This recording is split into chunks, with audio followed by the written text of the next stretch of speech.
હરિઓમ. આજે આપણે standard 7th English 2 grammar the simple present tense એમાં એક્સરસાઇઝ 8 બરાબર એ આપણે કરવાની છે, તો હું કરાવી દઉં છું તમને 8 અને 9. પછી આપણે ચેપ્ટર 2 લઈએ. એમાં છે right the answer with yes and no, એટલે કે યસ અને નોમાં ઉત્તર લખો. Do the children play in the garden, તો શું આવશે? Yes they play in the garden. આખું લખવાનું છે. પહેલા ક્વેશ્ચન જે છે એનો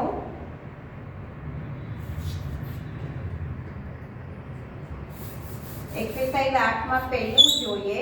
ડાયરેક્ટ હું આન્સર લખું છું, બરોબર? કે અહીંયા લખ્યું છે do the children play in the garden, તો શું આવશે? Yes they play in the garden. અને પછી શું લખવાનું છે? નો ચિલ્ડ્રન છે, ધે છે, એટલે શું લાગી જશે? Do not play in the garden, બરોબર? હવે પછી બીજું જોઈએ. Does Meera teach you Hindi, તો અહીંયા શું આવશે બીજામાં? તો કે યસ શી, અથવા તો મીરા લખી શકો. શી ટીચ યુ છે તો teach us Hindi. No sorry, yes she teaches આવશે.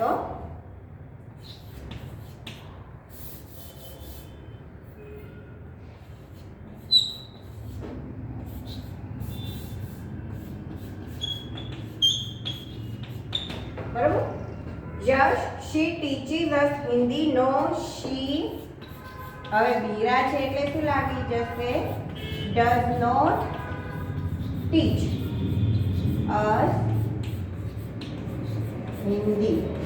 બરાબર? તો આવી જ રીતે આપણે વાક્ય બનાવવાના છે. ત્રીજું છે do they go to the market. Yes they go to the market. No they do not go to the market. પછી છે do we win the match. Yes we win the match. નોથી કઈ રીતે બનશે? તો કે no we do not win the match. Does Rashmi like this house. Yes Rashmi likes, LIKES. Yes Rashmi likes this house. No Rashmi does not like. બરાબર? No, Rashmi does not like this house. Do the girls skip? Yes, they skip. No, they do not skip.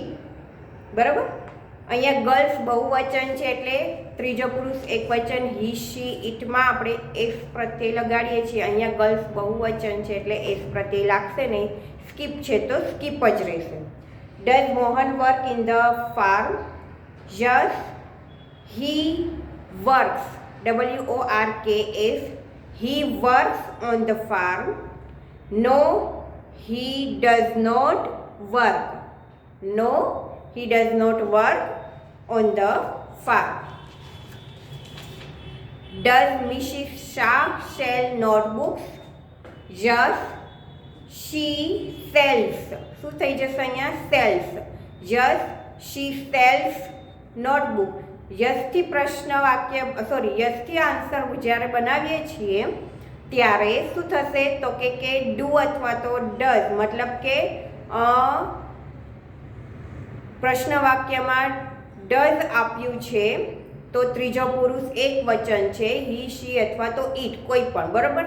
Does આપ્યું છે ત્યારે તો યસથી વાક્ય બનાવીએ છીએ ત્યારે શું લાગી જશે? ત્રીજો પુરુષ છે અહીંયા મિસિસ શાહ, તો સેલ છે તો સેલ્સ થઈ જશે. પણ જ્યારે નકારવાચક નોથી વાક્ય બનાવીએ છીએ ત્યારે આપણે ડઝ નોટ મૂકીએ છીએ, ડઝ મૂકીએ ત્યારે સેલ્સ નહીં થાય પણ સેલ જ રહેશે. બરાબર? No Mrs Shah does not sell notebook. Do you watch English film? તો શું અહીંયા આવશે? Just.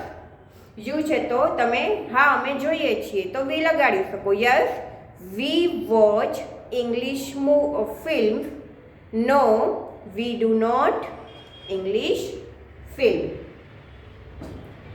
Does Aman meet the principal? Yes he meets. શું થઈ જશે? Meets. He meets the principal. અને no he does not meet. બરાબર? No he does not meet the principal. હવે આપણે જોઈએ exercise 9.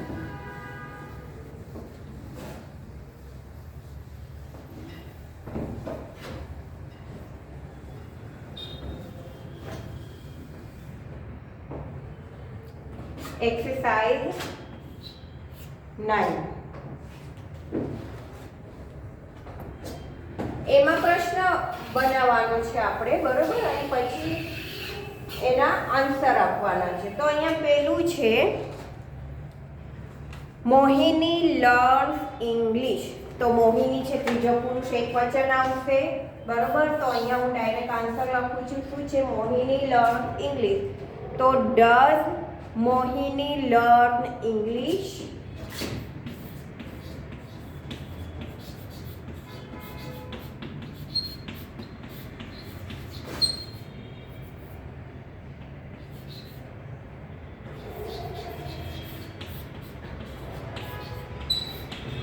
Does Mohini learns English? જો અહીંયા ડઝ છે એટલે લર્ન જ રહ્યું છે. હવે શું કરવાનું છે? તો કે ફક્ત શોર્ટમાં આન્સર આપવાના છે. તો કે જશ શી ડઝ અને નો શી ડઝન્ટ. બરાબર? તો આ રીતે પ્રશ્ન વાક્ય અને આન્સર લખવાના છે. હવે બીજું જોઈએ. બીજામાં શું કરવાનું છે? તો અહીંયા બીજામાં છે ધ બોયઝ પ્લે ફૂટબોલ. તો કઈ રીતે બનશે? તો અહીંયા આવશે બોયઝ બહુવચન છે. Do they play football. અને પછી આવશે just they do. No they don't. પછી ત્રીજું છે મનુભાઈ ડ્રાઈવ્સ ધ કાર. તો કઈ રીતે બનશે?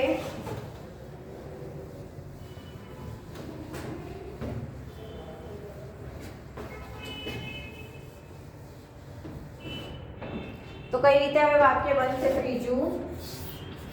તો કે ડઝ મનુભાઈ છે તો હી લગાડી શકો. બરોબર? Does he drive the car? Just he does. No he doesn't. તો આવી રીતે વાક્ય બનાવવાના છે. ચોથું છે Amar and Amit walk to the school. તો અહીંયા ચોથામાં અમર એન્ડ અમિત આપ્યું છે એટલે બહુવચન થાય છે. તો કઈ રીતે વાક્ય બને? ધે થી. તો અહીંયા ડુ લાગી જશે. Do they walk to school. બરાબર? just they do.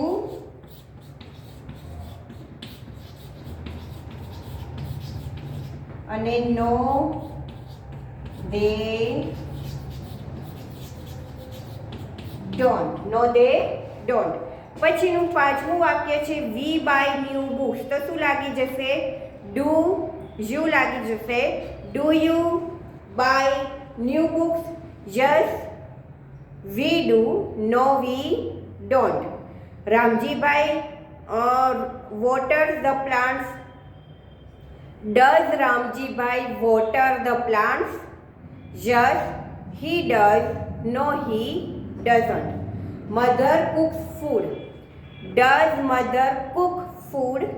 Yes she does. No she doesn't. Prakashbhai opens the shop. Does Prakashbhai open the shop? Opens नहीं लागे बराबर. Does Prakashbhai open the shop? Yes he does. No he doesn't. Mansi makes tea. Does Mansi make tea? Yes she does. No she doesn't. Geeta helps her friend. Does Geeta help? શું લાગશે? help. Does Geeta help her friend? Yes she does. No she doesn't. તો અહીંયા આપણે chapter 1 છે તે complete થઈ ગયું. હવે આપણે જોઈએ ચેપ્ટર 2.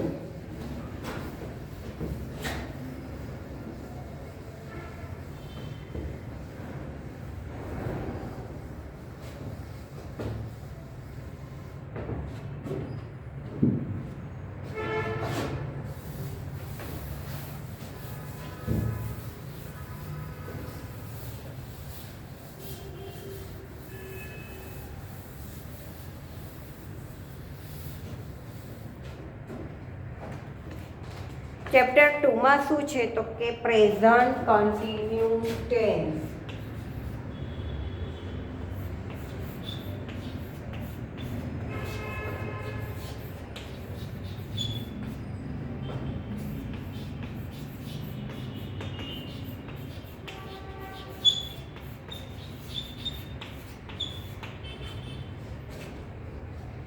પ્રેઝન્ટ કન્ટિન્યુઅસમાં તમને લોકોને ખબર છે પ્રેઝન્ટ કન્ટિન્યુઅસ છે કે બોલતી વેળાએ જે ક્રિયા થઈ રહી છે અથવા તો થાય છે. અહીંયા તમને આપેલું છે બોલતી વેળાએ જે ક્રિયા ચાલુ છે અથવા તો થઈ રહી છે તે દર્શાવવા માટે ચાલુ વર્તમાન કાળનો ઉપયોગ કરવામાં આવે છે.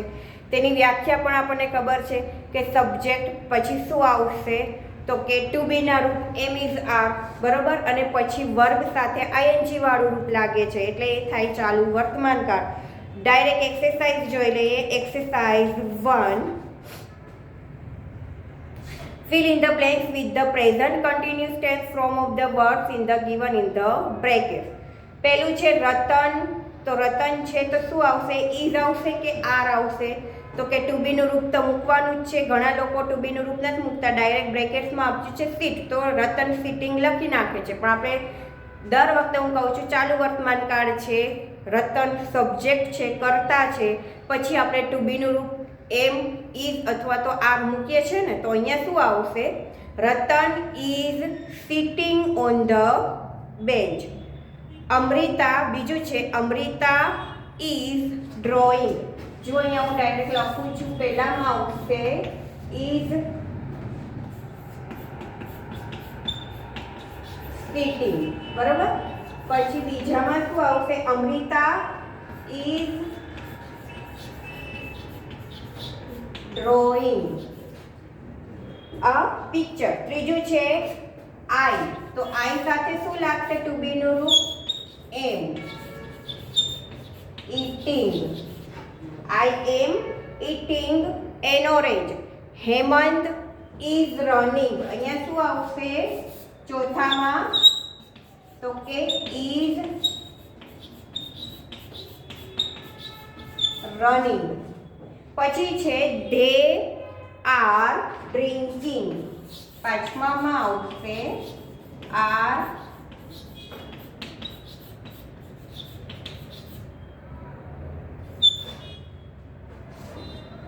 પછી છે we are writing a letter. WRITING બરાબર.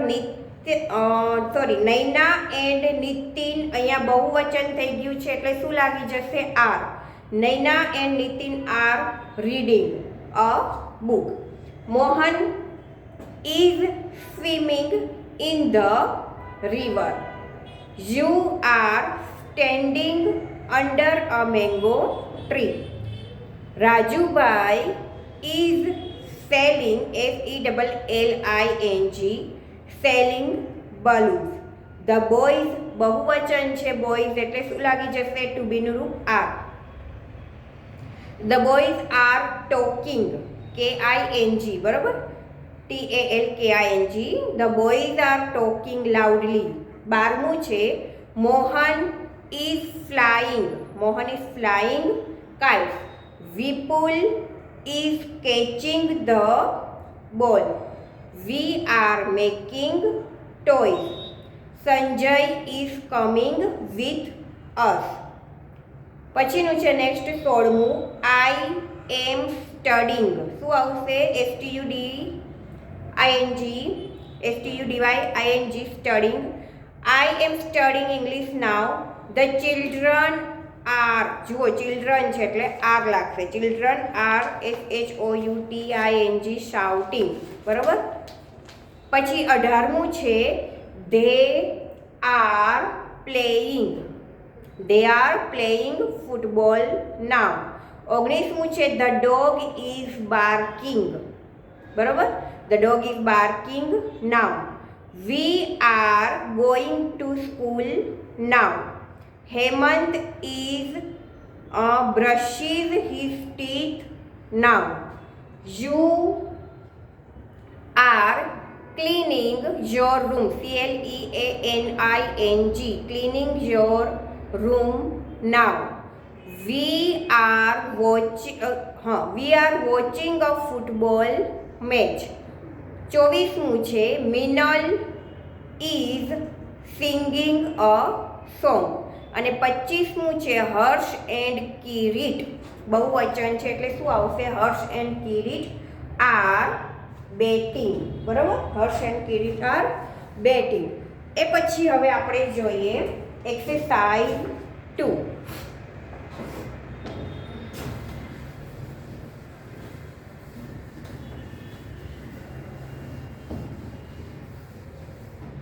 એક્સરસાઇઝ 2 જે છે એમાં શું છે તો કે from question using the word given in the bracket. Exercise 2 question 2 છે એમાં છે who, what, where, when થી પ્રશ્ન વાક્ય બનાવવાના છે.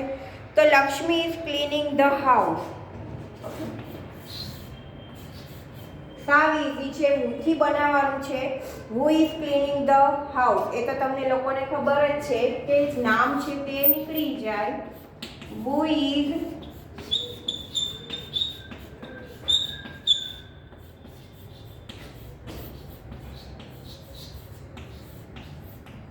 Cleaning the house. પછીનું છે વી આર પ્લેઇંગ ટેનિસ. બીજું છે વોટથી બનાવવાનું છે, મતલબ કે આપણે શું રમી રહ્યા છે. તો અહીંયા શું આવશે? તમે શું રમી રહ્યા છો? તો અહીંયા થઈ જશે વોટ આર યુ. શું થઈ જશે? What are you playing? Question mark, બરોબર? પછીનું છે Sandeep is going home at 5 o'clock. When થી પ્રશ્ન વાક્ય બનાવવાનું છે. તો કઈ રીતે બનશે? તો કે when is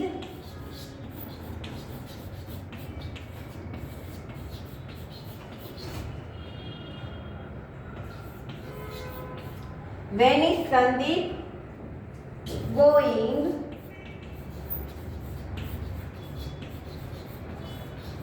home? Question mark. પછીનું છે Parul and Yogita are sitting in the class. તો કઈ રીતે વાક્ય બનશે? ચોથું વાક્ય તો બહુવચન છે એટલે શું થઈ જશે? વેર છે. Where are they sitting? Where are they sitting? બરોબર. પાંચમું છે mister Shroff is buying toys. તો અહીંયા કઈ રીતે બનશે? What is Mr. Shroff? What is Mr. Shroff buying? What is Mr. Shroff buying? શું ખરીદે છે તો કે ટોયઝ ખરીદે છે, બરોબર. પછી કયું વાક્ય બનશે? Ramesh is coming. છઠ્ઠું વાક્ય છે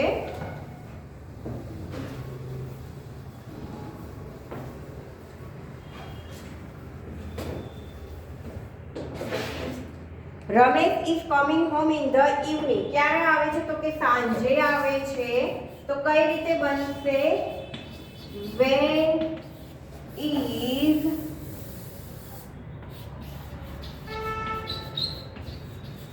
when is Ramesh coming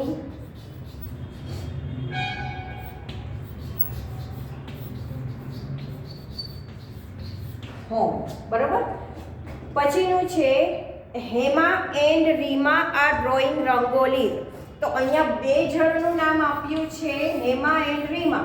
તો શું થઈ જશે? બહુવચન છે તો અહીંયા આર નો ટુ બી નું રૂપ આપ્યું છે તો વુ સાથે લાગશે આ. Who are drawing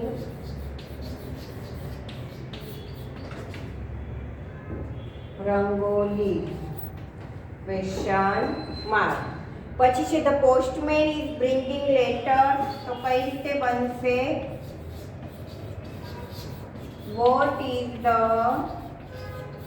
postman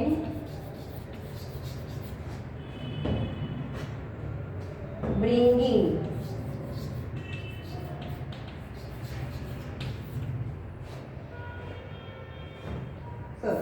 bringing, બરાબર. પછીનું છે Manju is writing a letter. તો એ તો સાવ ઈઝી છે. કઈ રીતે બને? Who is writing a letter? Who is writing a letter. અને પછી લાસ્ટ છે Hemant is standing near the gate. તો હવે લાસ્ટ જે છે કઈ રીતે બનશે? વેરથી. વેર ઇઝ હેમંત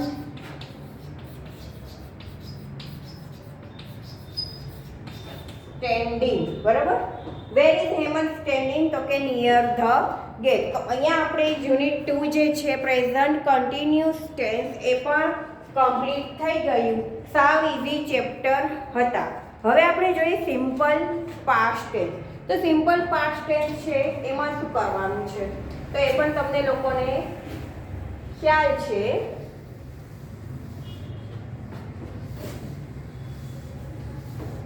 પાસ્ટ એટલે કે વીતી ગયેલો સમય એટલે કે ભૂતકાળ. સિમ્પલ પાસ્ટ છે એટલે કે સાદો ભૂતકાળ, બરોબર. હવે સાદા ભૂતકાળમાં આપણે ઈડી વાળા રૂપો લાગે છે, બધા જ ક્રિયાપદને નહીં. એ તમે ખાસ યાદ રાખજો કે ગો છે તો ગોડ લાગે નહીં. ગોનું શું થઈ જાય? વેન્ટ.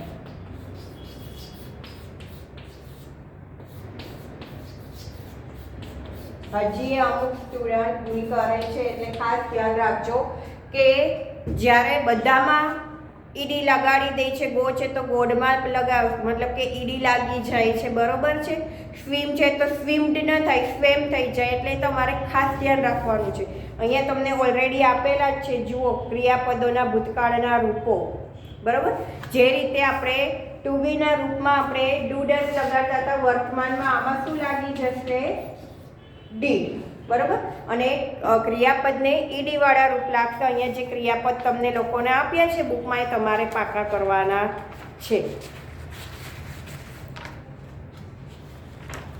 પછી શું છે તો કે ડાયરેક્ટ અહીંયા અનિયમિત ક્રિયાપદો આપેલા છે એ પણ તમારે વાંચવાના છે. જો અમુક અનિયમિત ક્રિયાપદોના રૂપ બદલાતા નથી, જેમ કે કટ કટ, પછી છે પુટ પુટ, શટ અને રીડ.